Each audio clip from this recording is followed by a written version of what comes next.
prosedur dari praktikumnya ya, karena materi kuisnya tidak jauh dari materi pengarahan hari ini. Apakah ada remedial? Tidak ada.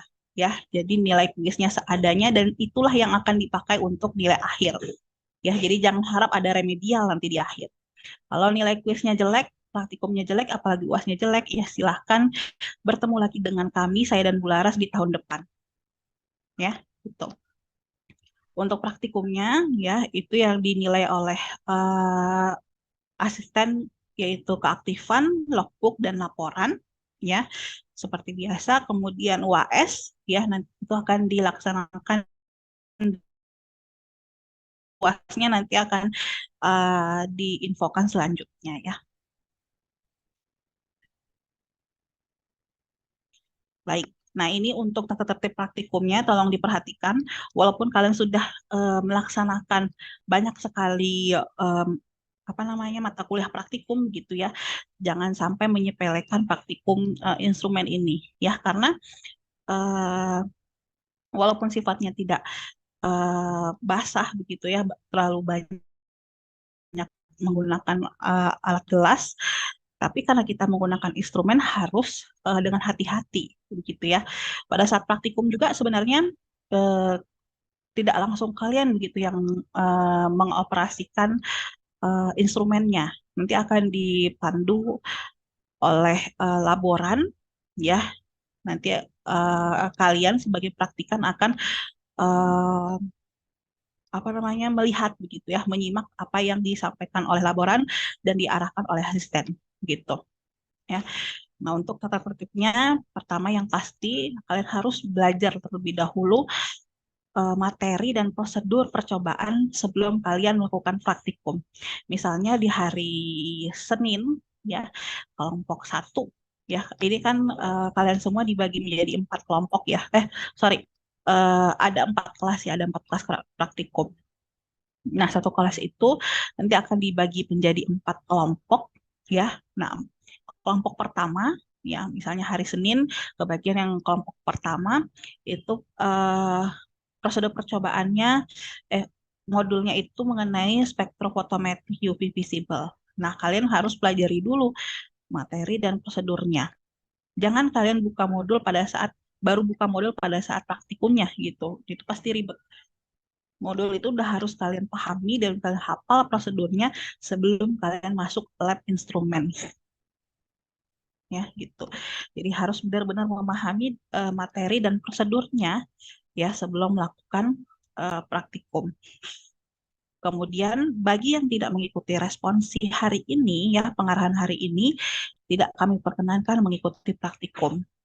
Nanti di akhir akan kami share link presensi hari ini ya. Jadi kami nanti rekap siapa aja yang hadir hari ini. Bagi yang tidak hadir hari ini, mohon maaf tidak kami perkenankan untuk mengikuti praktikum minggu depan. Ya, jadi tolong diperhatikan. Kemudian yang pasti kalian tetap menggunakan APD ya, jas lab, sepatu tertutup, sarung tangan ya. Kalau punya Google dan ingin dipakai silahkan dibawa gitu ya. Bagi yang pakai kacamata, saya sarankan pakailah kacamatanya. Jangan pakai soft lens. Apalagi yang memang matanya tidak minus begitu ya. Jangan sampai kalian pakai soft lens ya. Walaupun nanti kita nggak pakai eh, apa namanya Buchner, sorry kok Buchner, Bunsen ya. Walaupun kita tidak pakai Bunsen nantinya, tapi untuk keselamatan safety kalian jangan ada yang pakai soft lens. Untuk yang perempuan ya, karena kita muslimah harus pakai kerudung ya, jilbab. Jilbabnya dimasukkan ke dalam jas lab, jangan diuraikan keluar gitu. Bagi laki-laki yang rambutnya gondrong, tolong diikat rambutnya ya. Bagi yang pendek tapi terlalu lebat rambutnya, pakailah bando. Ya, jadi jangan terurai rambutnya biar tidak apa namanya mengganggu proses praktikum nantinya. Ya gitu, jas lab. Kalau yang punya jas lab, kalau yang nggak punya jas lab, tolong dipinjam. Tolong pinjam jas labnya ke temannya, gitu ya. Bagi jas labnya yang tangannya pendek, berarti harus pakai kemeja lengan panjang, ya gitu. Sepatu tertutup sudah pasti, ya jangan pakai flat shoe bagi yang perempuan, yang laki-laki jangan pakai sandal gunung, ya harus pakai sepatu tertutup. Sarung tangan latex juga begitu, ya pemakaiannya pada saat praktikum saja. Kalau misalnya memang tidak pakai instrumen ya sudah nggak perlu pakai sarung tangan gitu ya. Oke. Kemudian eh, setelah APD-nya sudah siap, kalian siapkan juga logbook ya. Jadi seperti biasa sebelum masuk lab, kalian harus menyiapkan logbook. Kalian isi logbooknya begitu ya dan diserahkan ke asisten. Kemudian datang sesuai jadwal ya, kemudian mengisi daftar hadir, kemudian praktikan wajib mengumpulkan laporan ya dari percobaan yang telah dilakukan dan mengumpulkan logbook yang untuk percobaan yang akan dilakukan. Bagi praktikan yang tidak mengumpulkan laporan dan logbook, nah tidak kami perkenankan untuk melakukan praktikum. Ya, untuk aturan ini pasti sudah kalian pahami ya. Jadi jangan kalian ulangi lagi untuk apa namanya untuk praktikum instrumen semester ini ya. Kemudian praktikan akan mengerjakan kuis sebelum melakukan percobaan ya. Nah, kuis ini akan dikerjakan besok ya. Tadi sudah saya sampaikan juga. Bagi yang tidak mengerjakan kuis, nilai kuisnya nol ya. Untuk jadwal kuisnya nanti akan kami sampaikan ya di akhir nanti.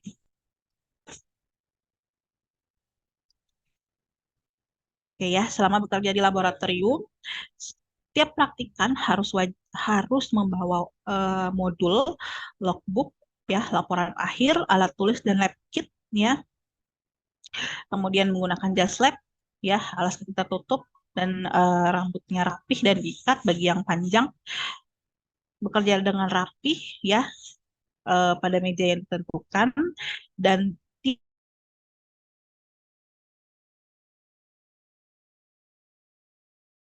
sebelum dimulai ya pastikan alat-alat yang digunakan dalam keadaan baik. Jadi sama seperti praktikum lainnya sebelum kalian mulai percobaan kalian cek dulu alat-alat ya, alat-alat dan bahan. Bagi yang ada alatnya pecah, retak atau hilang wajib melapor ke asisten atau laboran ya dan menggantinya sesuai dengan barangnya atau sejumlah uang ya sesuai dengan kesepakatan antara praktikan dengan laboran. Kemudian setelah selesai praktikum ya setiap praktikan wajib membersihkan meja kerjanya ya sampahnya dibuang ke tong sampah. Kemudian limbahnya harus dibuang ke jerigen, ya, jangan dibuang ke wastafel. Ini saya yakin semua pasti sudah paham ya, apalagi di antara kalian sudah berpengalaman sebagai asisten. Ya, jangan kalian kerjakan hal-hal yang kalian larang ke praktikan kalian di praktikum lain, ya. Itu harus sesuai dengan aturannya. Ya, kemudian botol reagen dikembalikan pada tempat semula.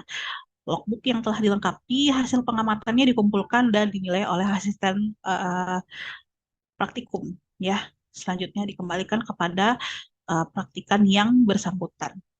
Ya, tolong dipahami eh, poin-poin ini.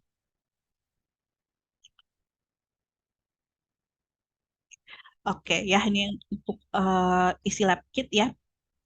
Saya rasa untuk praktikum instrumen ya lab kit ini bisa disiapkan per kelompok ya. Jadi tidak wajib per orang, tapi bisa per kelompok gitu.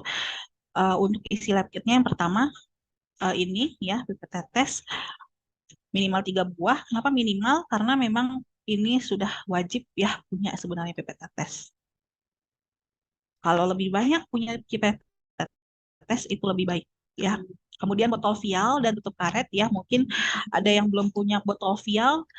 Nah, mulai minggu ini tolong disiapkan botol vialnya. Botol vial yang sudah ada tutupnya. Untuk botol vialnya itu kapasitasnya 10 mili ya. Jadi tidak terlalu besar sebenarnya botol vialnya. 10 buah. Nah, ini kalian gunakan untuk praktikum modul spektro UV visible ya gitu. Nah, untuk apa nanti akan saya sampaikan. Kemudian spatel ya, batang pengaduk, kertas label ya, itu harus wajib kalian punya. Tisu, kain lap, ya, sabun cuci sebagai alat kebersihan, kemudian sarung tangan. Nah, ini wajib per orang ya sebenarnya. Jadi jangan satu isi lab kit cuma satu sarung tangan, satu pasang sarung tangan, jangan ya. Sarung tangan ini harus dipunyai per orang. Kemudian plastik wrap dan aluminium foil ini juga wajib ya, karena nanti akan digunakan untuk menyimpan bahan-bahan praktikum kalian gitu. Nah, yang mau saya tekankan kalian harus punya pipet tetes dan botol vial ya, karena dari laboratorium tidak meminjamkan botol vial ini ya. Jadi kalian harus punya ya botol vial ini ya, ukuran 10 mili saja, sebanyak 10 buah ya. Saya ulangi lagi, untuk lab kitnya ini disiapkan per kelompok ya, tidak perlu per orang.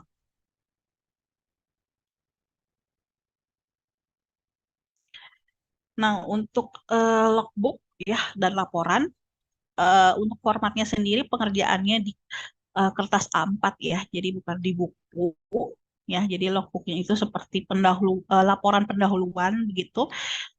Jadi logbook ditulis di kertas A4 ya, formatnya seperti laporan ya, margin 4333. eh, Kemudian di hektar ya, jangan kalian jepit saja gitu biar lebih rapi. Kemudian untuk susunannya sama seperti laporan ya, cover, formatnya diseragamkan, kemudian judul praktikum yang kalian lakukan ya, kemudian tujuan, prinsip ya, teori dasar ini bisa kalian cari ya. Nah, untuk sumbernya sendiri ditentukan dari buku, e-book, jurnal atau website institusi resmi ya, bukan dari blog. Jangan pakai pustaka dari Wikipedia, nggak boleh ya, harus dari website resmi gitu. Kemudian apabila kalian memparafrase kemudian mensitasi sumber tersebut, kalian tulis citasinya di akhir paragraf ya gitu. Oh ya, sekali lagi saya ingatkan, untuk kelompok kalian susun dengan tulis tangan ya, bukan diketik. Kalian tulis rapi dan jelas dan mudah dibaca. Untuk logbooknya ini ditulis per orang, bukan per kelompok ya. Jadi per orang harus menyusun logbook dan laporan. Nah, setelah itu kalian tulis alat dan bahan ya. Penulisan alat dan bahan sesuai abjad ya, di dalam tabel seperti di slide. Kemudian bahan ditulis dalam tabel dan ditulis juga precaution masing-masing bahan merujuk pada MSDS ya. Saya yakin semua sudah paham itu apa itu MSDS ya. Bahan juga ditulis sesuai abjad ya. Untuk formatnya bisa kalian lihat di slide ini.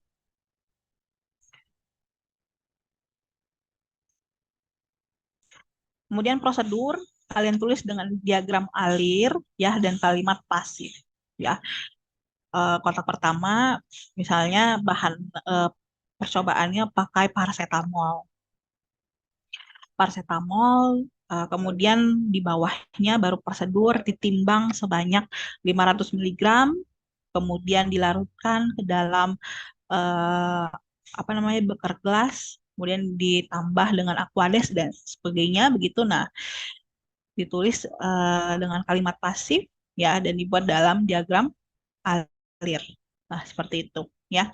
Kemudian di akhir nanti tulis hasilnya ya. Kalau misalnya tadi pembuatan larutan paracetamol, berarti di akhir larutan paracetamol 1000 ppm telah siap digunakan. Gitu. Dan begitu seterusnya ya untuk penulisan prosedur. Kalian tulis semua prosedurnya sesuai dengan modul ya, tulis dengan diagram alir dan kalimat pasif. Nah, setelah itu eh, susunlah daftar pustakanya ya, karena tadi kalian menyusun prinsip dan teori dasar pasti ada pustaka yang dipakai ya.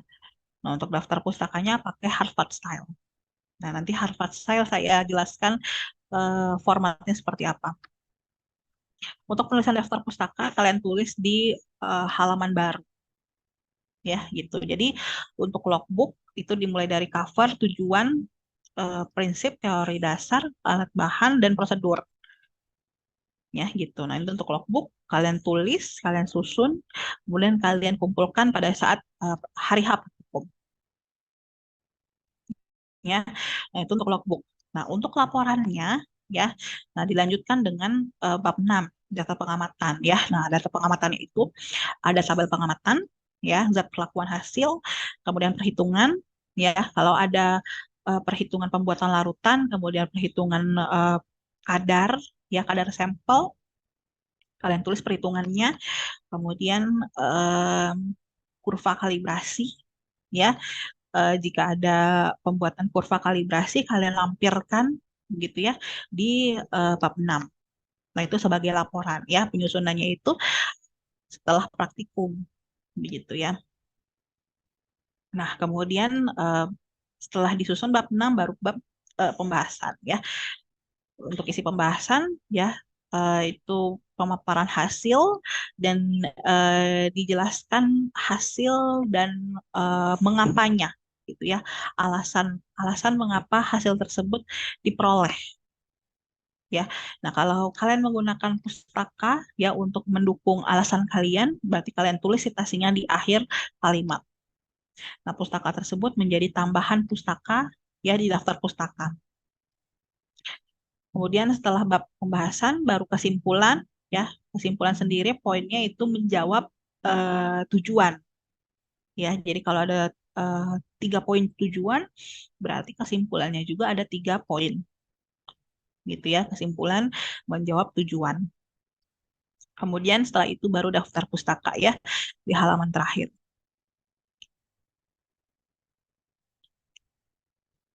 Oke ya, nah ini untuk daftar pustakanya, yang format daftar pustaka kita gunakan Harvard Style. Bisa diperhatikan, ya. Ini penulisannya, format penulisannya dari buku, dari jurnal, dan dari website resmi, ya. Secara umum itu dimulai dari nama, ya, nama akhir dari autornya, kemudian inisial nama depan, kemudian tahun, kemudian judul, ya.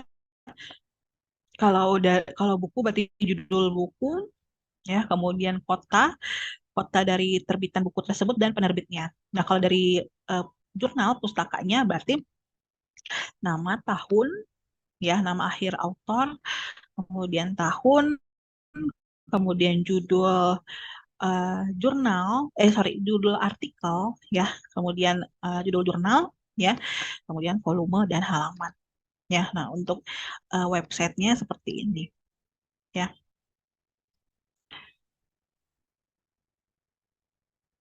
Oke, ada yang mau ditanyakan dulu mungkin untuk format logbook dan laporan?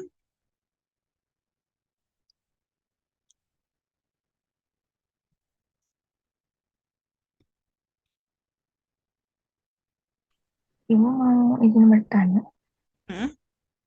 Berarti tadi untuk laporan itu tinggal lanjutin yang jurnal ya, Bu. Jadi nggak usah buat dari awal lagi gitu. Betul.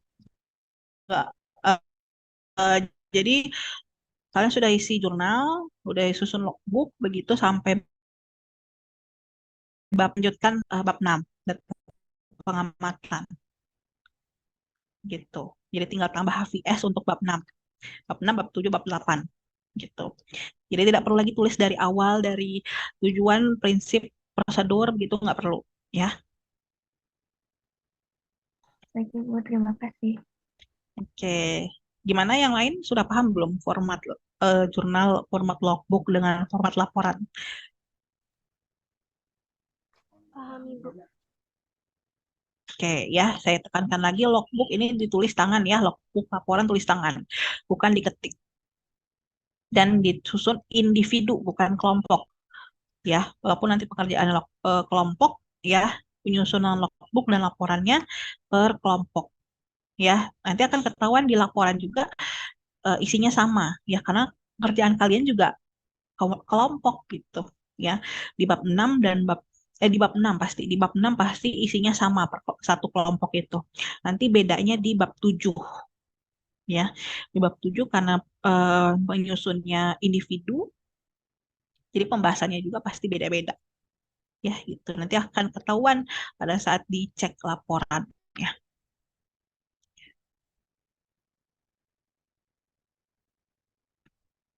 Oke ya. Nah, untuk slide ini nanti akan kami berikan ya. Jadi kalau ada yang mau dibaca lagi silahkan setelah pengarahan hari ini ya. Oke ya. Nah, ini untuk pembagian jadwal praktikumnya ya tadi yang saya sampaikan karena satu ini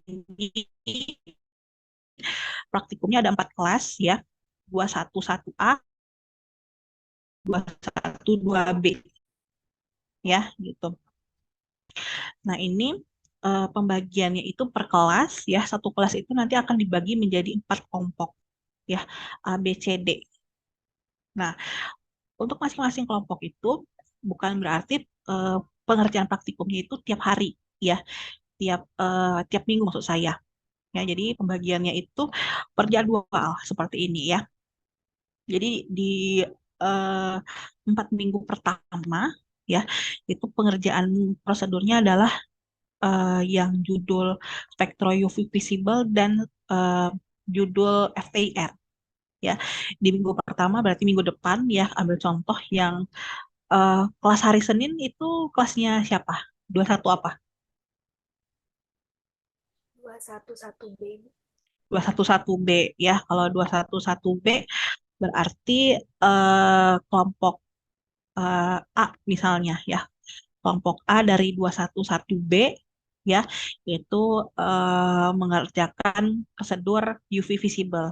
Jadi logbook yang disusun, jurnal yang disusun yaitu eh, apa namanya prosedur spektro UV visible ya. Kemudian kelas 211B yang kelompok B ya, itu kebagian apa namanya prosedur FTIR ya. Berarti logbooknya ya, jurnalnya yang kalian susun itu yang prosedur FTIR ya, minggu depan, Senin minggu depan.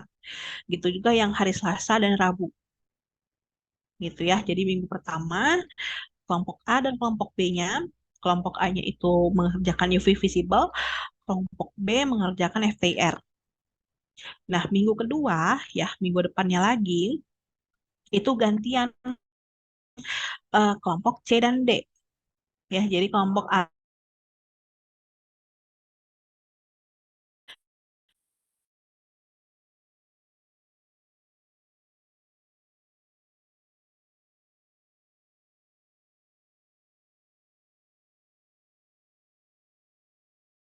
ya. Nah, minggu ketiga ya baru kembali lagi ke kelompok AB. Kemudian gantian ya, kelompok B-nya UV visible, kelompok A-nya FAR.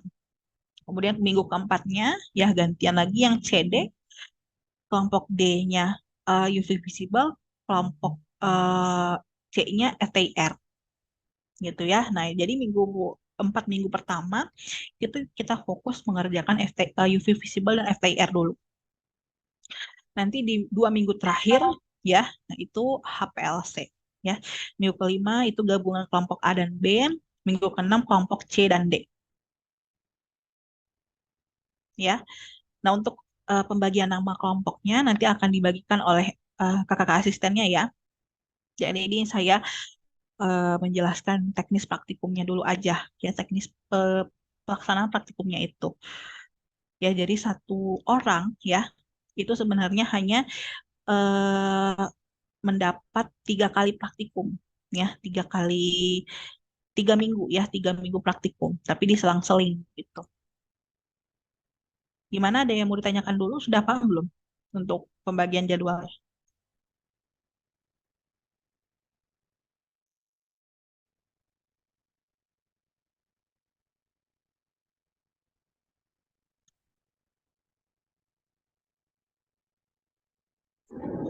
Ibu izin bertanya, Mm-mm. Berarti dalam satu hari itu hanya ada 2 kelompok yang datang ke. Betul. Iya, dalam satu hari praktik itu hanya 2 kelompok. Kan satu kelas dibagi 4, berarti setengahnya. Jadi dalam satu hari itu hanya setengah mahasiswa saja, setengah kelas dari kelas itu yang datang ke lab. Dan untuk pengerjaan praktikumnya sebenarnya sesuai posisi instrumennya ya. Kalau UV visible itu ada di lab instrumen, ya. Kalau FTIR dan HPLC itu ada di bahan alam, gitu ya. Jadi nanti yang dapat modul UV visible langsung datang ke instrumen, yang dapat modul FTIR langsung masuk ke lab bahan alam, gitu. Jadi pisah, nggak gabung. Nanti akan dipandu masing-masing asistennya, ya. Ya, baik Ibu, terima kasih. Oke, gimana yang lain?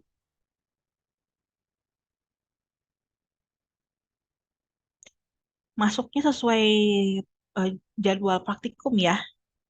Jadi jangan ada yang tiba-tiba yang harusnya dia dapatnya minggu ini, minggu depan maksudnya, dia malah masuknya minggu depannya lagi. Jangan ya, karena ini sudah dibagi per kelompok dan apa namanya, ruangan untuk instrumennya juga tidak terlalu besar begitu ya. Jadi masuklah sesuai jadwal kelompoknya masing-masing. Jangan ada yang tiba-tiba nyelip masuk kelompok lain ya gitu. Itu nanti akan memenuhi tempat instrumennya saja. Karena untuk ruangan instrumen itu sebenarnya tidak boleh masuk banyak orang ya. Cukup perwakilan saja nanti. Ya, makanya pada saat praktikum dibagi jadi 4 kelompok biar tidak terlalu banyak yang masuk ke ruang instrumen. Gitu ya. Oke, kita lanjut ya. Oke. eh, eh, Sekarang kita masuk ke apa namanya, penjelasan prosedur ya. Silakan dibuka modulnya, masuk ke judul pertama, penetapan kadar paracetamol dengan menggunakan spektrofotometri UV visible ya. Oke, nah eh, sekarang saya menjelaskan dulu mengenai prosedurnya ya, karena untuk teorinya sendiri sudah kalian dapatkan di kelas ya. Jadi saya langsung menjelaskan prosedurnya. Nah, untuk prosedurnya sendiri itu dibagi menjadi 2 hari ya sebenarnya. Jadi tidak satu hari langsung kalian kerjakan untuk modul spektro UV visible. Karena apa? Karena itu ada pembuatan larutan dulu. Baru setelah itu pengukuran absorbansi. Ya, jadi untuk hari pertama itu kalian siapkan dulu larutannya. Ya, contohnya saya ambil case yang hari Senin minggu depan ya, 211B hari Senin yang kelompok A ya, berarti dapat modul spektro UV visible.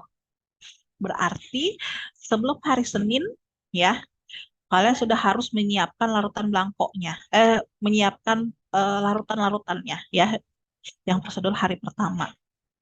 Bisa kalian siapkan di hari Jumat atau hari Sabtu ya, gitu.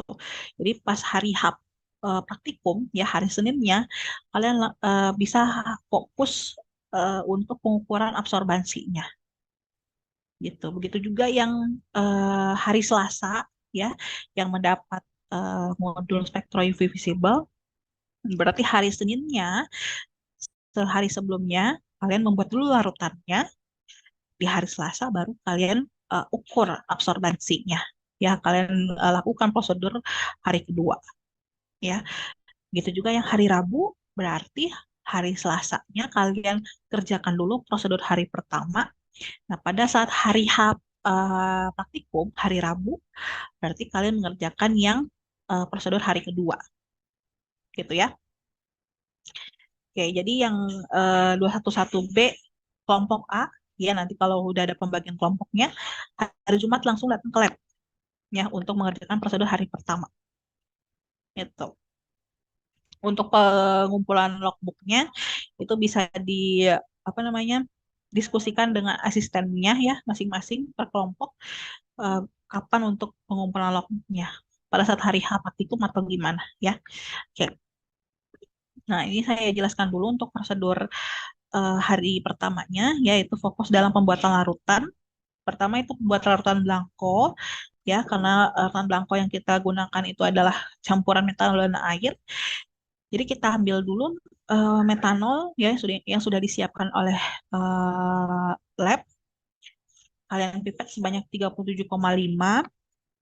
Kalian masukkan ke dalam labu ukur ya 250 ml. Kemudian tambahkan Aquades ya sampai tanda batas ya. Kemudian kalian kocok hingga homogen ya. Kemudian itu untuk membuat larutan blanko ya. Kalian apa namanya? Kalian label begitu ya. Berarti itu larutan blanko kelompok A211B gitu. Kemudian pembuatan larutan induk paracetamol 100 ppm. Nah, ini untuk paracetamolnya itu paracetamol standar nanti akan disiapkan oleh lab ya. Jadi nanti kalian pastikan lagi apakah sudah ada paracetamol standar dari lab atau belum ya. Kalian timbang 10 mg PCT standar, kemudian kalian larutkan dulu dengan metanol 15 ml dalam beker gelas 100 ml, kemudian diaduk ya. Nah, kalau di prosedur itu pakai Manfix stirrer karena nanti tidak belum ada gitu ya Manfix stirrernya. Sebenarnya bisa kalian aduk manual pakai batang mengaduk ya, batang mengaduk yang kalian punya kalian aduk sampai homogen, sampai sudah tidak ada lagi PCT yang tersisa ya, sampai PCT-nya larut sempurna. Nanti setelah itu disaring ya pakai kertas saring gitu. Tidak perlu pakai muhner ya, pakai kertas saring corong biasa. Sudah disaring larutannya, kemudian dimasukkan ke dalam labu ukur 100 ml ya, kemudian ditambahkan dengan larutan blanko yang sudah kalian siapkan tadi sampai tanda batas, kemudian dihomogenkan ya. Kemudian kalian label gitu ya. Itu adalah larutan induk paracetamol 100 ppm gitu. Oke. Kemudian setelah kalian buat larutan standar atau larutan induk paracetamol 100 ppm, kalian buat larutan standar PCT 10 ppm dengan cara kalian pipet larutan PCT 100 ppm tadi 10 mili ya ke dalam, kemudian dipindahkan ke labu ukur 100 mili.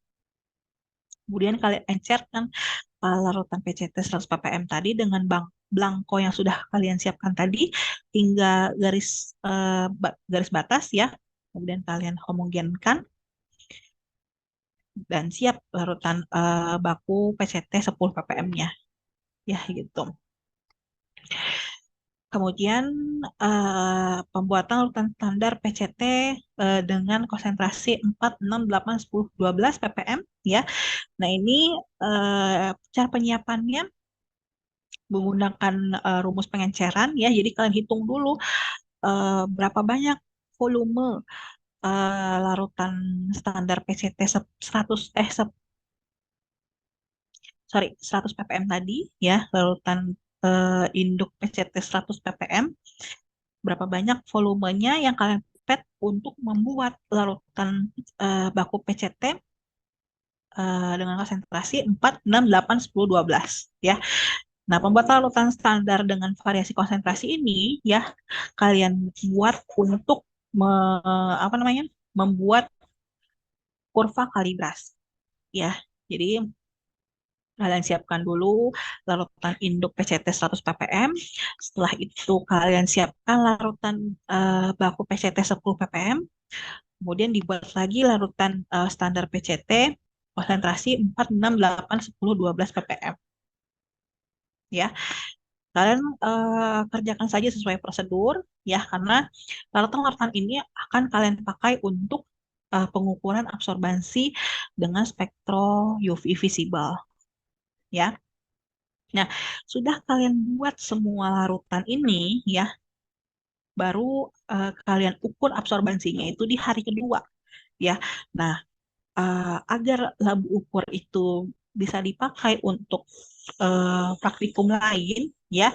Jadi setelah kalian buat larutan bakunya dengan labu ukur ya, kalian pindahkan eh, larutan-larutan baku tadi ke dalam eh, botol vial ya. Jadi tadi kan saya sudah minta siapkan masing-masing kelompok itu botol vial. Nah, fungsinya botol vial itu untuk menampung larutan-larutan standar yang sudah kalian buat ya. Larutan standar PCT 10 ppm, kemudian larutan standar PCT 4, 6, 8, 10, 12 ya. Nah, itu kalian pindahkan ke botol vial yang sudah kalian siapkan ya. Kalau kalian rasa botol vialnya itu kurang 10 biji ya, bisa kalian beli lebih banyak atau mungkin yang apa namanya kapasitasnya lebih besar ya gitu. Pokoknya beli botol vialnya itu minimal 10 mili ya. Kalau kalian mau beli yang lebih besar lagi tidak masalah ya. Jadi sudah kalian buat larutan standar, kalian pindahkan labu ke botol vial yang sudah kalian siapkan, kalian tutup dengan eh, tutup botolnya, kemudian kalian plastik wrap gitu ya. Kalian beri label, kalian simpan di meja meja lab gitu ya. Jadi besoknya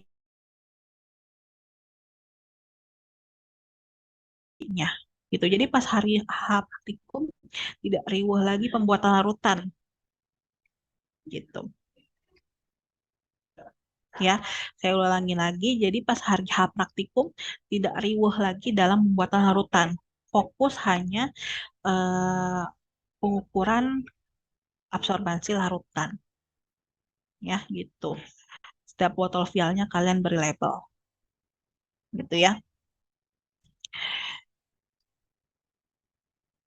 Oke ya, kita masuk ke hari kedua ya. Jadi setelah kalian siapkan larutan baku yang sudah kalian siapkan sehari sebelumnya ya, hari H praktikum kalian ukur absorbansinya ya. Prosedur pertama yaitu penetapan panjang gelombang serapan maksimum larutan PCT 10 ppm. Ya, jadi larutan PCT 10 ppm yang tadi kalian buat ya, yang kalian masukkan ke dalam kuvet, apa namanya, botol vial, kalian pindahkan ke kuvet ya. Kemudian kuvet tersebut kalian masukkan ke spektro UV visible ya. Saya ingatkan lagi dalam penggunaan kuvet jangan pakai tangan telanjang ya, harus pakai sarung tangan ya. Karena apa? Biar kuvetnya itu tidak kotor ya. Karena partikel-partikel debu atau lemak yang ada di sidik jari kita itu bisa mengganggu serapan dari larutan ya. Lemak-lemaknya itu akan menempel di kuvet ya. Jadi mempengaruhi serapan ya, hasil serapan dari larutan ya. Jadi pada saat pemindahan menggunakan kuvet pakailah sarung tangan ya. Kuvetnya dilap dulu dengan tisu yang sudah kalian siapkan ya. Baru kalian pindahkan larutannya ke dalam kuvet ya. Kuvetnya kalian masukkan ke spektro UV visible ya. Masukkan larutan blanko 10 sorry, ini larutan blanko dulu ya. Larutan blanko yang sudah kalian siapkan di hari kemarin ya, kalian masukkan dulu ke kuvet. Kalian atur panjang gelombangnya di 220 nanometer. Kemudian kalian atur nilai absorbansinya menjadi 0. Nah, kalau sudah, baru kalian ukur ya larutan standar PCT 10 ppm ya dengan spektro UV visible. Jadi kuvet tadi kalian ambil atau pakai kuvet yang baru begitu ya. Kalian masukkan larutan PCT 10 ppm ke dalam kuvet baru, kemudian kalian ukur absorbansinya pada panjang gelombang yang sama ya. Kalau sudah didapat absorbansinya, kalian catat di data pengamatan ya, gitu. Berapa absorbansi larutan PCT 10 ppm pada panjang gelombang 220 nanometer ya. Kemudian diulangi lagi prosedurnya untuk panjang gelombang 225, 2230 sampai 270 ya. Untuk deret panjang gelombangnya bisa kalian lihat di eh, modul ya. Jadi nanti di data pengamatannya kalian buat tabelnya tadi ya, tabel absorbansinya sesuai dengan di modul. Kalian tulis berapa absorbansinya per panjang gelombang yang sudah ditentukan. Setelah itu buat grafik absorbansi terhadap panjang gelombang ya. Kemudian tentukan panjang gelombang pada absorbansi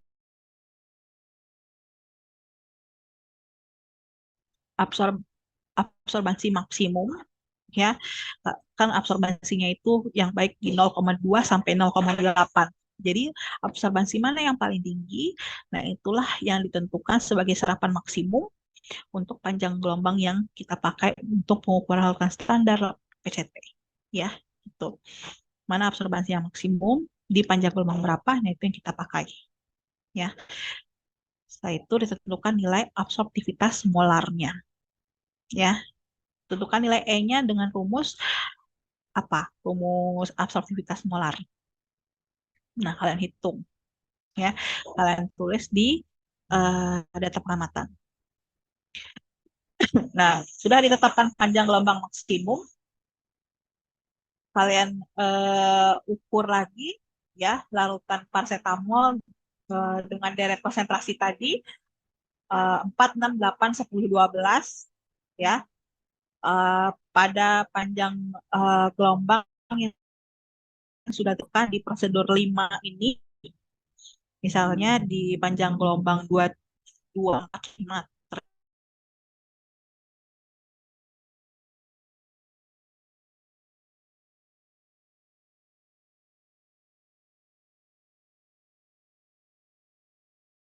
catat di data pengamatan, kemudian kalian grafiknya ya. Nah, grafik tersebut yang dipakai sebagai kurva kalibrasi larutan standar.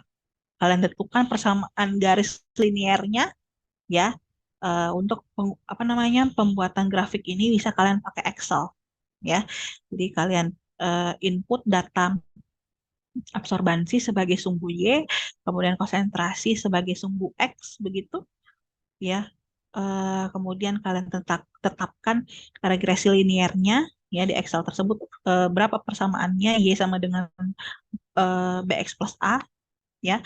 Nah, itulah persamaan regresi linearnya. Persamaan regresi linear itu yang kalian pakai untuk menghitung konsentrasi paracetamol dari sampel ya gitu.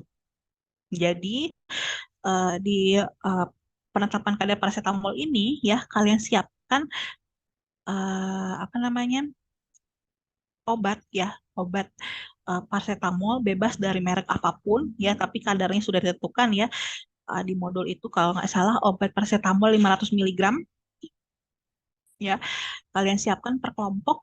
Nah, itu yang akan kalian ukur. Kalian tentukan kadar paracetamolnya di prosedur ke-7 ya. Misalnya apa namanya sampel obat merek Bodrex misalnya begitu ya. Tapi tidak saya eh, apa namanya tidak saya tetapkan gitu. Maksudnya mau merek apapun bebas ya, dibebaskan mau merek apapun. Yang jelas itu adalah obat paracetamol ya. Obat paracetamol yang sudah kalian siapkan per kelompok ya sebanyak 4 tablet digerus ya. Kemudian ditimbang sebanyak 100 miligram. Kemudian eh, serbuk halus paracetamol tadi kalian larutkan ke dalam 15 mili ya. 15 mili metanol kemudian kalian aduk ya sampai homogen. Kemudian disaring dengan kertas Wattman ya. Kemudian hasil saringannya dipindahkan ke labu ukur 100 mili ya. Kemudian ditambahkan dengan aquades ya. Aquades bukan larutan blanco yang sudah kalian siapkan waktu itu. Tambahkan dengan aquades, kemudian dihomogenkan. Kemudian larutan sampel paracetamol yang sudah kalian siapkan diambil 1 mili ya, kemudian dipindahkan ke labu ukur 100 mili dan ditambahkan aquades sampai tanda batas. Ya, kemudian dihomogenkan. Setelah itu, larutan paracetamol yang sudah kalian encerkan ya, kalian pipet, kemudian kalian pindahkan ke kuvet ya untuk diukur absorbansinya. Nah, pengukuran absorbansinya itu dilakukan sebanyak 3 kali pengulang ya, jadi triplo. Nah, untuk larutan sampelnya sebenarnya boleh larutan sampel yang sama. Ya, jadi sudah kalian ukur pertama, terus kalian ulang lagi pengukurannya sampai 3 kali. Nanti didapatkanlah 3 macam absorbansi. Ya, nah tiga angka absorbansi itu yang kalian hitung rata-ratanya. Setelah itu baru dihitung kadar paracetamolnya, ya, menggunakan persamaan regresi linear tadi, ya, dalam satuan ppm. Gitu ya. Nah, ini untuk data pengamatannya yang ada di modul juga, ya. Jadi di data pengamatan kalian tulis tabelnya ini, ya. Tabel pertama absorbansi larutan standar, ya, pada deret panjang gelombang berikut, ya. Kemudian absorbansi larutan standar pada beberapa konsentrasi mulai dari konsentrasi 0, 4, 6, 8, 10, 12, ya. Berapa absorbansinya dicatat gitu ya. Ditulis di dalam tabel. Kemudian absorbansi larutan sampel obat ya yang sudah kalian siapkan. Kemudian kalian ukur absorbansinya, ya. Pengukurannya dilakukan triplo, ya, jadi 3 kali pengukuran. Kalian tulis absorbansinya, ya. Nah, ketiga absorbansi ini kalian hitung rata-ratanya. Jadi di tabel akhirnya tulis hitung rata-ratanya. Kalian hitung rata-rata absorbansinya. Nah, kalian dapatlah absorbansi dari larutan sampel obat, ya. Nah, ini untuk data pengamatan. Untuk data perhitungannya, ya, hitung pertama kurva kalibrasi larutan paracetamol. Kurva kalibrasinya ini diperoleh dari tabel kedua, ya. Jadi tabel kedua ini kalian input ke dalam Excel, kemudian kalian bikin grafiknya, ya. Sumbu X adalah konsentrasi, sumbu Y adalah absorbansi, ya. Kemudian kalian tentukan persama regresi linearnya dari Excel itu, ya. Kalian tulis persama regresi linearnya di laporan, ya.